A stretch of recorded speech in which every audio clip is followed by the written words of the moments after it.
বেকারত্ব এ যেন এই দেশের সবচেয়ে লাভজনক ব্যবসা। আপনি হয়তো ভাবছেন চাকরির পেছনে ছুটছে মানুষ, কিন্তু আদতে চাকরি নামে কোটি কোটি টাকার বাণিজ্য চলছে গোপনে আর প্রকাশ্যে।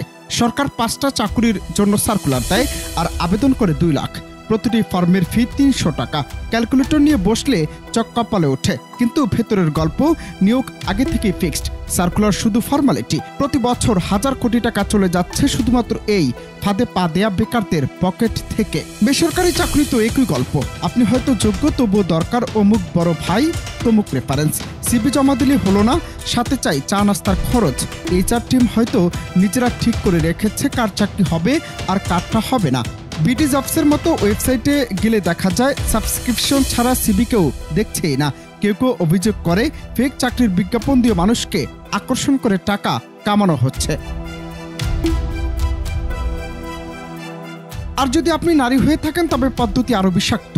আপনি যদি দেখতে সাধারণ হন তবে আপনার সিবি যাবে ফেলে দেয়া কাগজের স্তূপে। আর যদি আকর্ষণীয় হন তবে চাকরির সাথে আসবে অবাঞ্ছিত শর্ত, নানা কুপ্রস্তাব, অঙ্গভঙ্গিতে হীনু হিঙ্গিত। অনেকেই চাকরির আশায় বিদেশ যাওয়ার ফাঁদে পড়ে প্রাণ হারাচ্ছে জাহাজের ড্রামে, মরুভূমির পায়ে কিংবা সমুদ্রের বুকে। অথচ ওরা চেয়েছিল শুধু একটুকু কাজ, একটুকু সম্মান। এই যে দেশ জুড়ে বেকারদের নিয়ে কোটি কোটি টাকার ব্ল্যাকমেইল, ধোঁকা শোষণের এই কারখানা চালানো হচ্ছে, এই টাকার গন্ধ কি আপনাদের নাকে লাগে না? যারা এসবের পেছনে আছেন একবার আয়নায় তাকান।